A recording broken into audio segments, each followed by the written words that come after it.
আসসালামু আলাইকুম ওয়া রাহমাতুল্লাহি ওয়া বারাকাতুহু। কেমন আছেন আপনারা সবাই? সবাইকে জানাচ্ছি রমজান মোবারক। আজকে দিনটা খুব সুন্দর। এতটা ঠান্ডা ছিল না, বাতাসও ছিল না, প্রচুর রৌদ্র ছিল। হঠাৎ করে মনে পড়ে গেল যে পার্কে একটু গিয়ে দেখি গাছের কী অবস্থা, কখন গাছে ফুল ফুটবে, কখন পাতা আসবে, একটু দেখার জন্য আসছিলাম। এসে দেখি যে এখানে খুবই মানে করুণ অবস্থা, কারণ এখানে পাতা আসতে আরও অনেক সময় লাগবে। তবে চারোদিকে খুব ভালোই ছিল, খারাপ ছিল না, খুব সুন্দর পরিবেশ ছিল। আর কিছু কিছু গাছ আছে যে গাছগুলির পাতা কখনোই গাছগুলো কখনোই মরে না, সবসময় সবুজ থাকে। তো 90% গাছের পাতাই ঝরে পড়ে যায় একেবারে। মনে হয় যে গাছটাই মরে গেছে, ঠিক এমন মনে হয় আর কি, যেমনটি দেখছেন এখন আর কি আপনারা।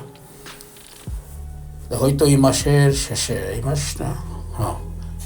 আগামী মাসের শেষের ভিতরে ফুল অথবা পাতা চলে আসবে। তো ম্যাক্সিমাম কিছু গাছ আছে এখন ফুল চলে আসছে, সেগুলো আমি আপনাদেরকে শেয়ার করব এবং দেখাবো। এবং প্রতিদিন এখন শুধু ঋতু চেঞ্জ হচ্ছে, মৌসুম চেঞ্জ হওয়ার সাথে সাথে বিভিন্ন কালারের ফুল ফুটে, অবশ্য সেই ফুলগুলো আমি আপনাদেরকে দেখাবো। একটু ঘুরতে হবে রোজা, তারপর একটু ঘুরে ঘুরে বের করে দেখবো কোথায় কী আছে।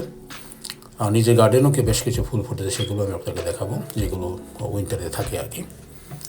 তো পার্কটা বেশ সুন্দর, বেশ বড় একটা পার্ক, বিশাল বড় একটা এরিয়া নিয়ে, খুব সুন্দর। চতুর্দিকে শুধু সবুজ আর সবুজে ভরা। যদিও এখন গাছে কোনো পাতা নেই, তবে ঘাসগুলি দেখেন কি ফ্রেশ, দেখতে খুব ভালো লাগছে। নিচে সবুজ, উপরে কিছুই নেই, তাই না? অন্যরকম লাগছে। সবাই বসে আছে, রৌদ্রটা খুব কড়া, ঠান্ডা এতটা নাই। অনেকেই বসে বসে আড্ডা দিচ্ছে। আর সাথে একটা পার্ক আছে, পার্কে কিছু বাচ্চা নিয়ে আসছে গার্জেনরা, তাদেরকে সময় দিচ্ছে আর কি। আর আমিও জোহর নামাজটা পরে একটু বেরিয়েছিলাম আর কি পার্কে, যে দেখবো কী অবস্থা। ভালোই লাগছিল, খারাপ লাগছিল না, মোটামুটি সুন্দর। তবে গাছের পাতাগুলো যখন আসবে তখন আরও ভালো লাগবে, কারণ অ্যাকচুয়ালি গাছের সুন্দর হলো গাছের পাতা, তাই না? আবার আসবো আরও একটি পর্ব নিয়ে। সবাই ভালো থাকবেন, সুস্থ থাকবেন। আল্লাহ।